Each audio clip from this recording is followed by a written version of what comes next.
Back live in the den, man, with the CEO of Shooter Sport, Shooter Rob, man, for another segment. Turn it over to my man, Big Happy, my co-pilot. Let him get some time in. All right, my first question, Rob, is the guy. Well, my question during this segment. Jesus Christ, you guys are hard. These suckers, man. But the guy Solomon up on 14th Street had the two houses. Mm-hmm. He was doing like the blanks, basically sweatsuits, the nylon shorts, big sizes. Yeah.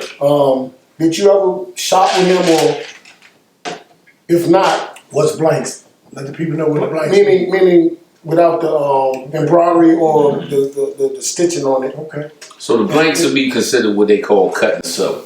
Yeah. Cut and sew. So that means we kind of, that's when we first got our first taste to actually design the stuff that we like from scratch. Right. And the person that I started with was Carol Landers. Okay. Carol Landers, and she's probably one of the top people from this city who did her quality. And I know Solomon doesn't take no. I have used Solomon as well, but Carol Landers is who really kicked it off. And it was funny because actually Kenny was going there. Everybody was, back then, people wasn't sharing information. So it was motherfucking survival of fittest. Hey, it's like looking over the fence like, motherfucker, where you getting that shit from?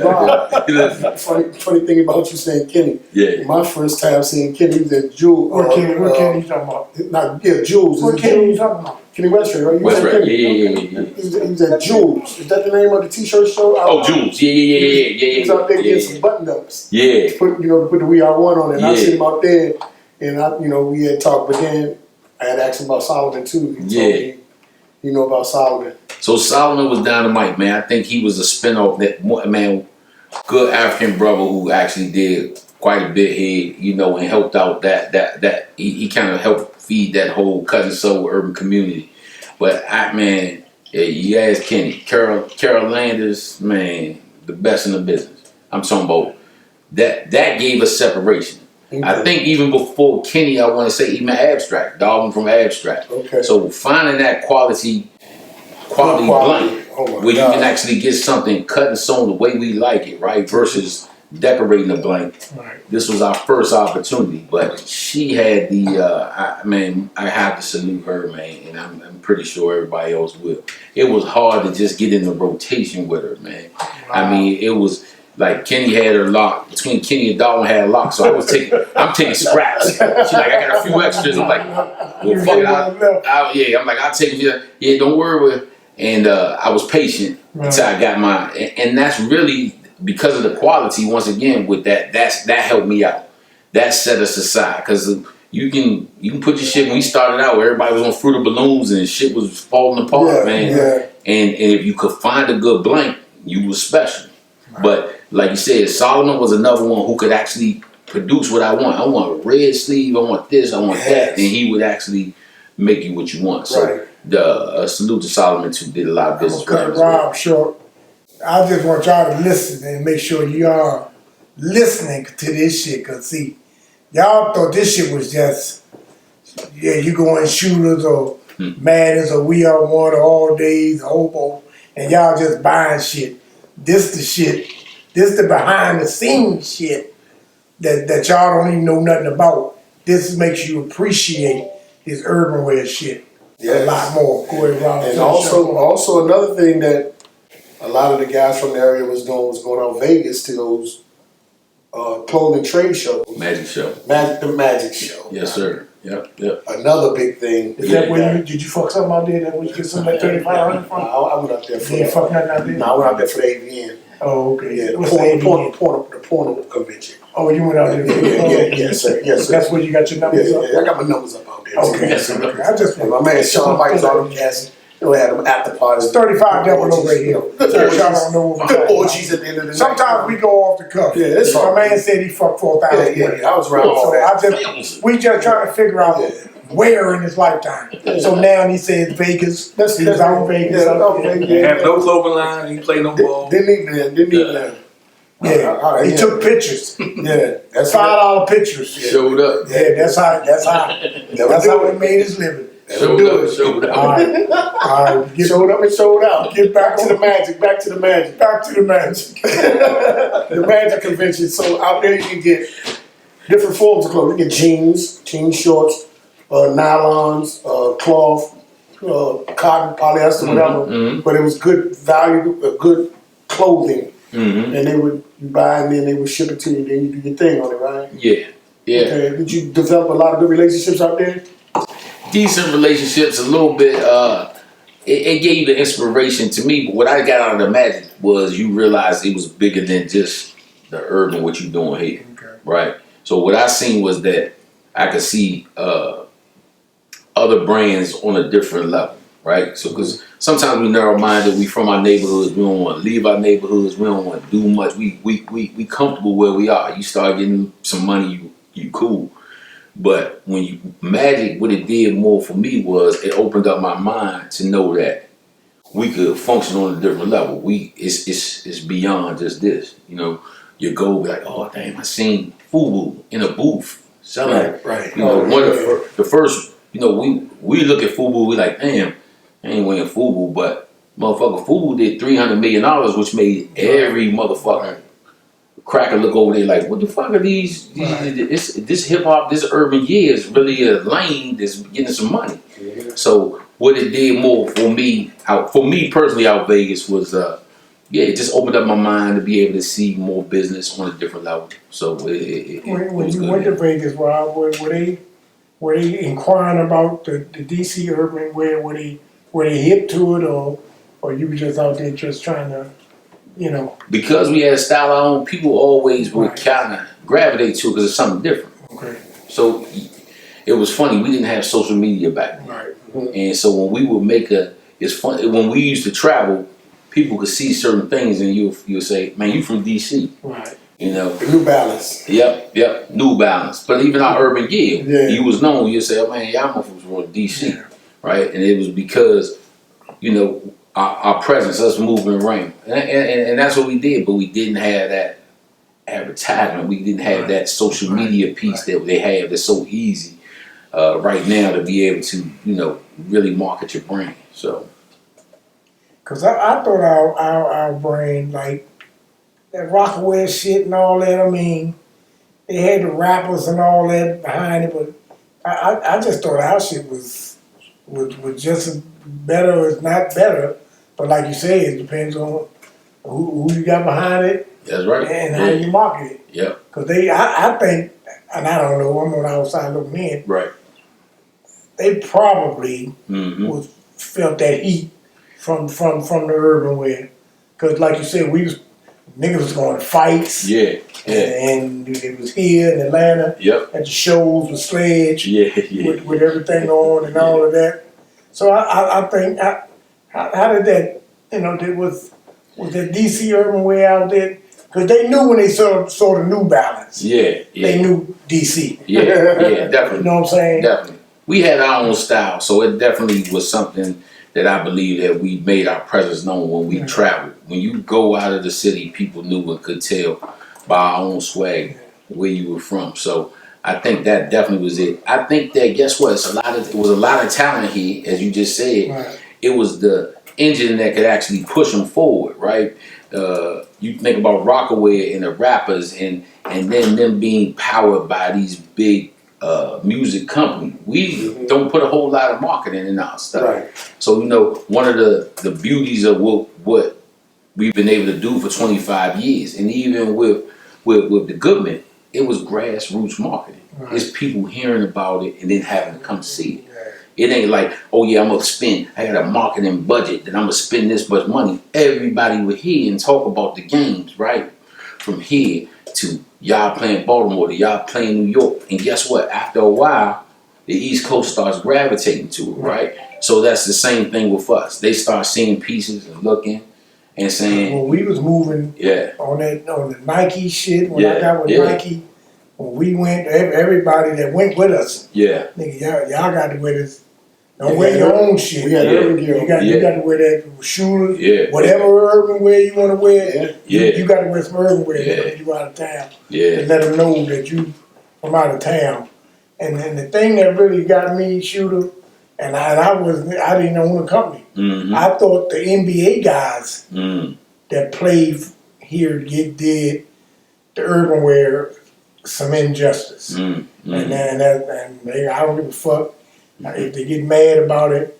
I thought the league dudes from here, if they would have played their part in wearing our shit like they wearing all of that other Yankee shit they wearing our shit when they sitting on them benches or to the games and all this type of shit, if they'd have did that, I thought, I mean, they was wearing Kenny shit at one time, but you know, Nate Peak and them, they had all those Maryland guys, Van Exel and them, and one had it, and I'm gonna get him on the show. Yeah. He had him in the bag at one time. Yeah. But I just felt that the league guys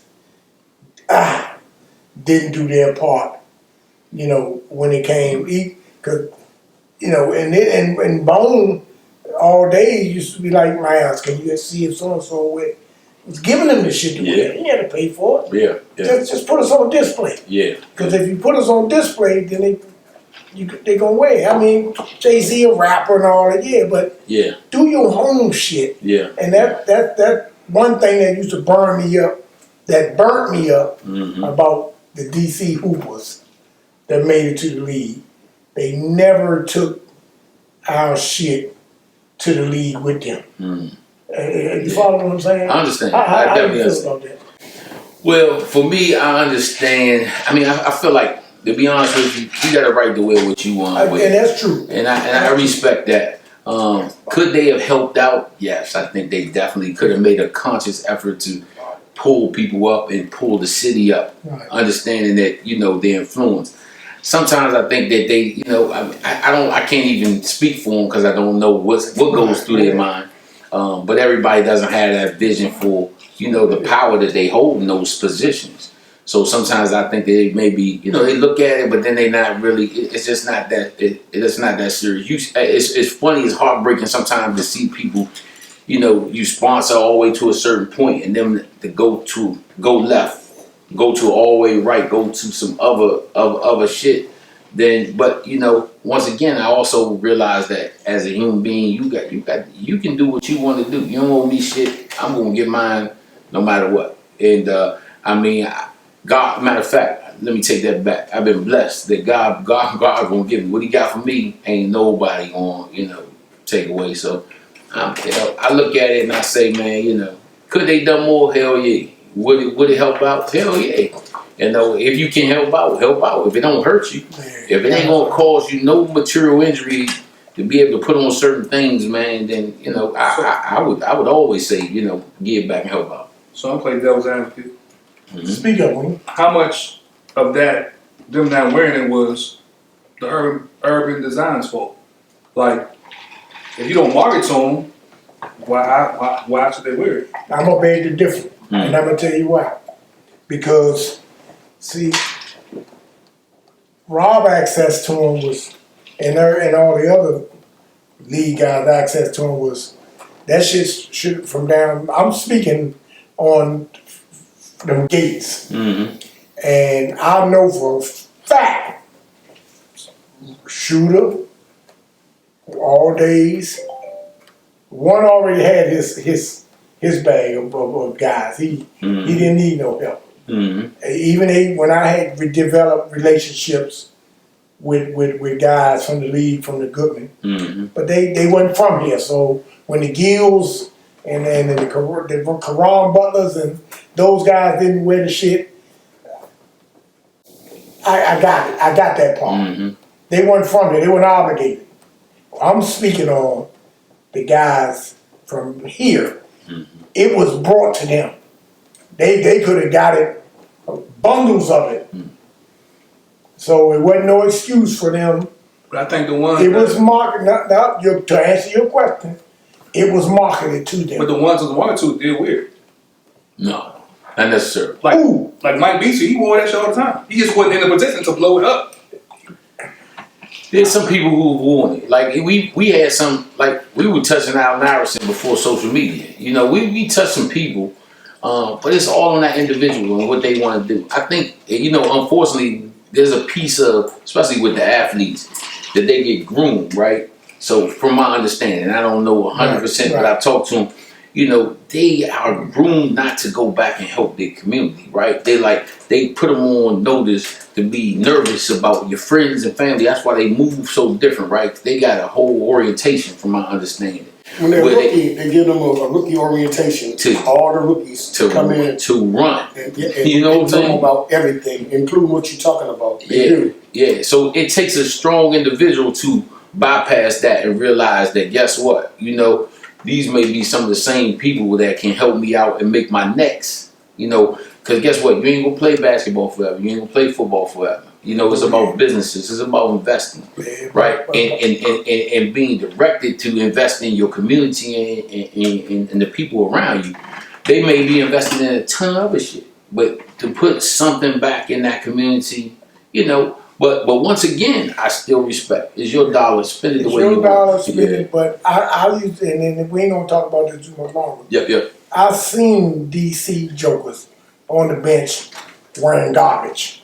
If you obligated to wear, you got a deal where you got to wear something else, then you got to wear it. But I've seen jokers on the bench with garbage on, close to nothing. And, you know, and like I said, I presented shit to them, and they ain't had to pay for nothing. Just let the people see what this is. That's how I started with one. Mm-hmm. That's how I started with Kenny. Mm-hmm.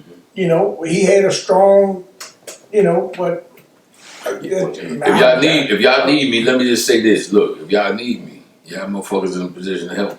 That's right. Get at me, motherfucker. He ain't going nowhere. I ain't going nowhere. Fuck, I ain't going nowhere. That's just my and that's just me. Yeah. And I always, that's real. I you know, because like I said, when I go out of town, when I go place, I'm urban.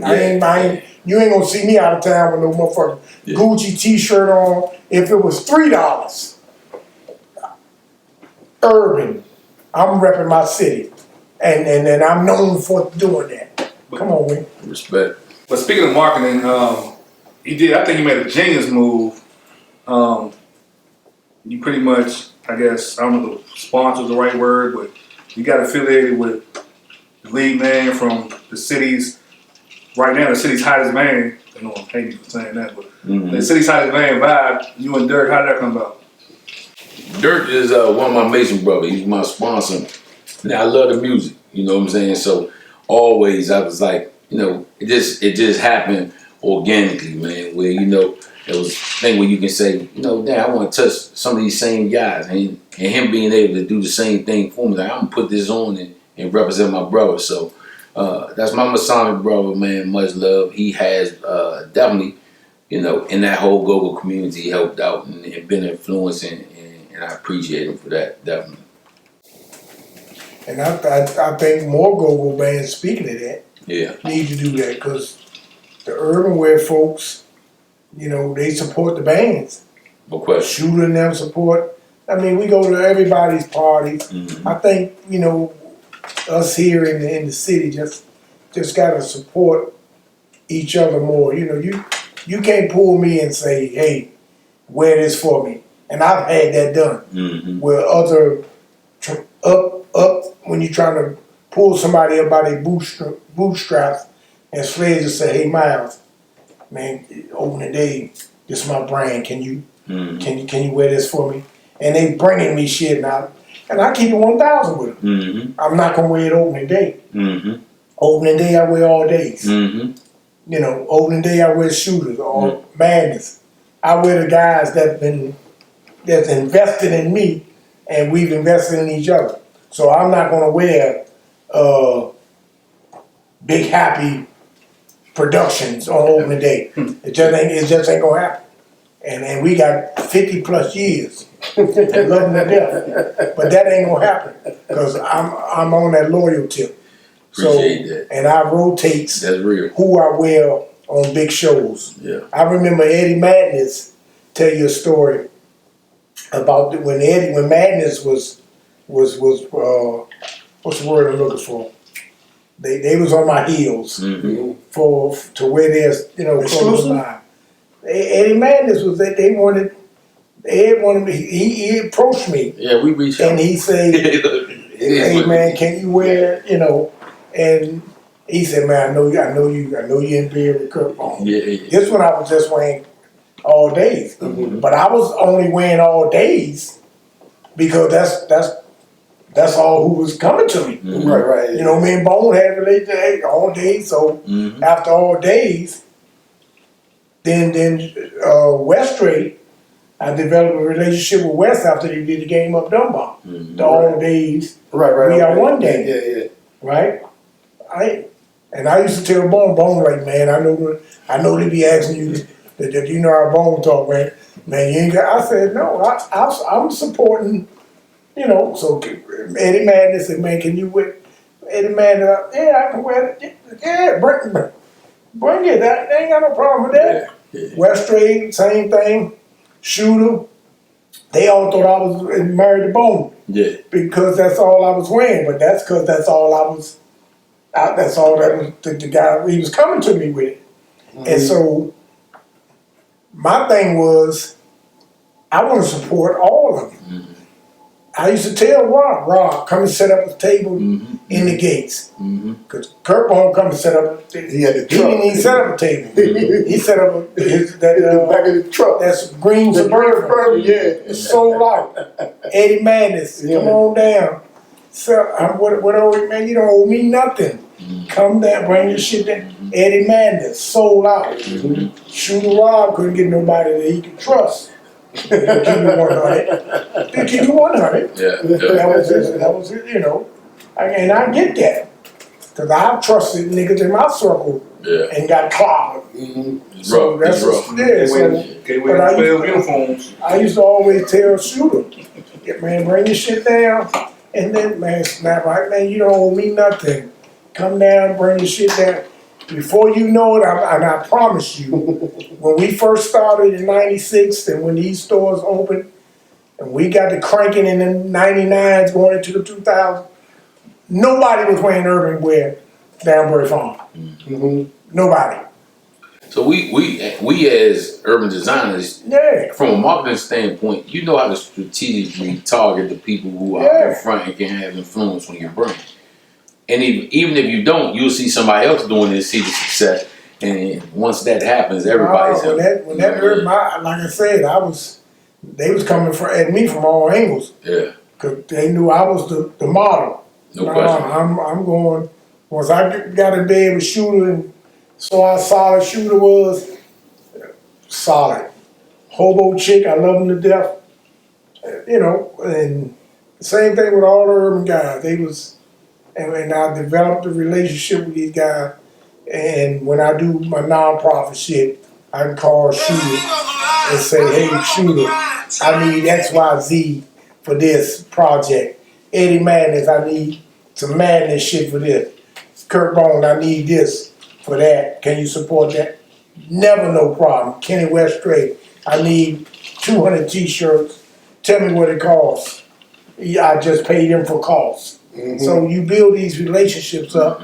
So when these jokers come and they see I am one game and you are off-brand label, no disrespect, there's no way in hell I'm wearing your brand and we playing and one. Nah. Hold that thought, man. We're going to take a break with Shooter Rob, come right back with Live in the Den, talk some more fashion, talk some more urban wear, talk some more CEO talk. By the time you do something, Why you gave away them 12 uniforms? That too.